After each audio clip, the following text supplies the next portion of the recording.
प्यारे साथियों, आप सभी का आपके अपने चैनल श्वेतांक हिमालय में एक बार पुनः स्वागत है। गांधी जी के द्वारा लिखी गई पुस्तक सत्य के प्रयोग से पिछली प्रस्तुति में हमने सुना दुखद प्रसंग 1। आज हम उसी श्रृंखला में एक अनवरत प्रसंग सुनने वाले हैं, दुखद प्रसंग 2, अध्याय 7। गांधी जी के द्वारा इस विषय में जो चीजें इंगित की गई हैं उनको मैं आपके सम्मुख प्रस्तुत करने वाला हूँ। आपसे विनम्र निवेदन है कि आप प्रस्तुति को अंत तक अवश्य सुनें और अपनी एक सकारात्मक प्रतिक्रिया व्यक्त करें। आपकी उपस्थिति मेरे लिए बहुत ही कार्य को अनवरत करने के लिए प्राणदायक अवस्था में कार्य करती है। आपकी उपस्थिति सादर प्रार्थनीय है और कृपया अगर आप चैनल पे प्रथम बार आए हैं तो चैनल को सब्सक्राइब करें, लाइक करें और कमेंट करें। आपकी उपस्थिति हम तक पहुंच सके ये आपकी जिम्मेदारी भी है। साथियों, बातों को विराम दे करके हम आगे सुनते हैं सत्य के प्रयोग से भाग 1, अध्याय 7, दुखद प्रसंग 2। निश्चित दिन आया। अपनी स्थिति का संपूर्ण वर्णन करना मेरे लिए कठिन है।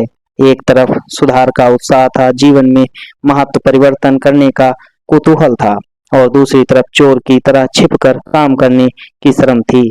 मुझे याद नहीं पड़ता कि इसमें मुख्य वस्तु क्या थी। हम नदी की तरफ एकांत की खोज में चले। दूर जाकर ऐसा कोना खोजा जहां कोई देख ना सके, और वहां मैंने कभी न देखी हुई वस्तु मांस देखी।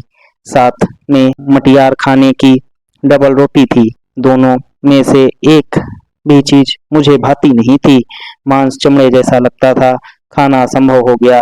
मुझे कै होने की लगी। खाना छोड़ देना पड़ा। मेरी वह रात बहुत बुरी बीती। नींद नहीं आई। सपने में ऐसा भास होता था मानो शरीर के अंदर बकरा जिंदा हो और रो रहा हो।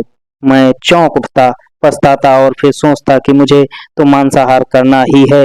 हिम्मत नहीं हारनी है। मित्र भी हार खाने वाले नहीं थे। उन्होंने अब मांस को अलग अलग ढंग से पकाने, सजाने और ढकने का प्रबंध किया। नदी किनारे ले जाने के बदले किसी बावर्ची के साथ बातचीत करके छिपे छिपे एक सरकारी डाक बंगले पर ले जाने की व्यवस्था की, और वहां कुर्सी, मेज वगैरह सामान के प्रलोभन में मुझे डाला। इसका असर हुआ। डबल रोटी की नफरत कुछ कम पड़ी, बकरे की दया छूटी, और मांस का तो कहा नहीं जा सकता, पर मांस वाले पदार्थों में स्वाद आने लगा। इस तरह 1 साल बीता होगा, और इस बीच 5-6 बार मांस खाने को मिला होगा, क्योंकि डाक बंगला सदा सुलभ न रहता था, और मांस के स्वादिष्ट माने जाने वाले बढ़िया पदार्थ भी सदा तैयार नहीं हो सकते थे। फिर ऐसे भोजनों पर पैसा भी खर्च होता था। मेरे पास तो फूटी कौड़ी भी नहीं थी, इसीलिए मैं कुछ दे नहीं सकता था। इस खर्च की व्यवस्था उन मित्रों को ही करनी होती थी। उन्होंने कहां से कैसे व्यवस्था की इसका मुझे आज तक पता नहीं है। उनका इरादा तो मुझे मांस की आदत लगा देने का भ्रष्ट करने का था, इसीलिए पैसा वे अपने पास से खर्च करते थे, पर उनके पास भी कोई अकूट खजाना नहीं था। इसीलिए ऐसी दावतें कभी कभी हो ही सकती थीं। जब जब ऐसा भोजन मिलता तब तब घर पर तो भोजन हो ही नहीं सकता था। जब माताजी भोजन के लिए बुलाती तब आज भूख नहीं है, खाना हजम नहीं हुआ है, ऐसे बहाने बनाने पड़ते थे। ऐसा कहते हर बार मुझे भारी आघात पहुंचता था, या झूठ सो भी माँ के सामने। और अगर माता पिता को पता चले कि लड़के मांसाहारी हो गए हैं, तब तो उन पर बिजली ही टूट पड़ेगी। ये विचार मेरे दिल को कुरेदते रहते थे। इसीलिए मैंने निश्चय किया, मांस खाना आवश्यक है। उसका प्रचार करके हम हिंदुस्तान को सुधारेंगे, पर माता पिता को धोखा देना और झूठ बोलना तो मांस न खाने से भी बुरा है। इसीलिए माता पिता के जीते जी मांस नहीं खाना चाहिए। उनकी मृत्यु के बाद स्वतंत्र होने पर खुले तौर से मांस खाना चाहिए, और जब तक वह समय न आवे तब तक मांसाहार का त्याग करना चाहिए।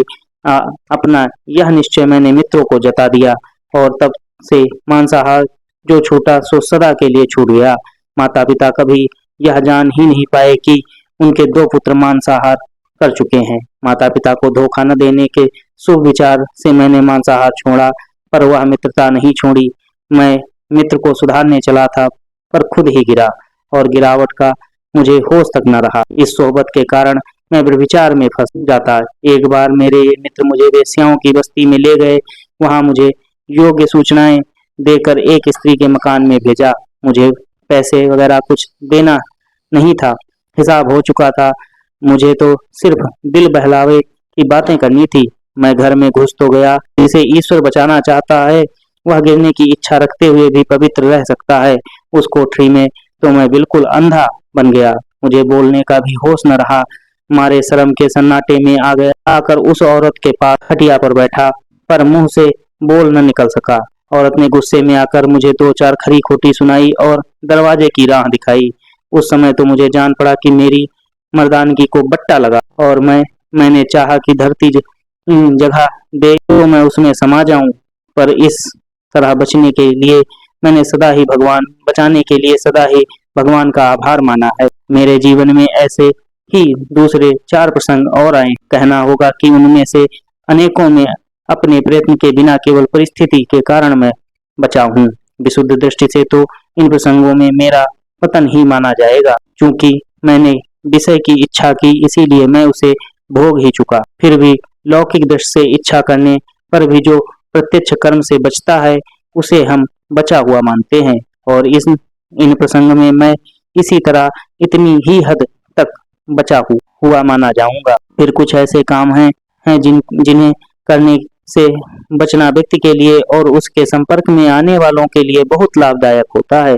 और जब विचार शुद्धि हो जाती है तब उस कार्य से बच जाने के लिए वह ईश्वर का अनुग्रहित होता है। जिस तरह हम यह अनुभव करते हैं कि पतन से बचने का प्रयत्न करते हुए भी मनुष्य पतित बनता है, उसी तरह यह भी एक अनुभव सिद्ध बात है कि गिरना चाहते हुए भी अनेक संयोगों के कारण मनुष्य गिरने से बच जाता है। उसमें पुरुषार्थ कहाँ है, दैव कहाँ है अथवा किन नियमों के वश होकर मनुष्य आखिर गिरता या बचता है, ये सारे गूढ़ प्रश्न हैं। इनका हल आज तक हुआ नहीं और कहना कठिन है कि अंतिम निर्णय कभी हो सकेगा या नहीं। पर हम आगे बढ़े। मुझे अभी तक इस बात का होश नहीं हुआ कि इन मित्र की मित्रता अनिष्ट है। वैसे होने से पहले मुझे अभी कुछ और कड़वे अनुभव प्राप्त करने थे। इसका बोध तो मुझे तभी हुआ जब मैंने उनकी अकल्पित दोषों का अप्रत्यक्ष दर्शन किया। अकल्पित दोषों का प्रत्यक्ष दर्शन किया मैंने, लेकिन मैं यथासंभव समय के क्रम के अनुसार अपने अनुभव लिख रहा हूँ, इसीलिए दूसरे अनुभव आगे आवेंगे। इस समय की एक बात यही कहनी होगी, हम दंपति के बीच जो कुछ मतभेद पैदा होता या कलह होता, उसका एक कारण यह मित्रता भी थी। मैं ऊपर बता चुका हूँ कि मैं जैसा प्रेमी वैसा ही वहमी पति था। मेरे वहम को बढ़ाने वाली यह मित्रता थी, क्योंकि मित्र की सच्चाई के बारे में मुझे कोई संदेह था ही नहीं। इन मित्र की बातों में आकर मैंने अपनी धर्मपत्नी को कितने ही कष्ट पहुंचाए हैं। इस हिंसा के लिए मैंने अपने को कभी माफ नहीं किया है। ऐसे दुख हिंदू स्त्री ही सहन करती है और इस कारण मैंने स्त्री को सदा सहनशीलता की मूर्ति के रूप में देखा है। नौकर पर झूठा शक किया जाए तो वह नौकरी छोड़ देता है। पुत्र पर ऐसा शक हो तो वह पिता का घर छोड़ देता है। मित्रों के बीच शक पैदा हो तो मित्रता टूट जाती है। स्त्री को पति पर शक हो तो वह मन मसोस कर बैठी रहती है, पर अगर पति पत्नी पर शक करे तो पत्नी बेचारी का भाग्य ही फूट जाता है। वह कहाँ जाए। उच्च माने जाने वाले वर्ण की हिंदू स्त्री अदालत में जाकर बंधी हुई गांठ को कटवा भी नहीं सकती। ऐसा एक तरफा न्याय उसके लिए रखा गया है।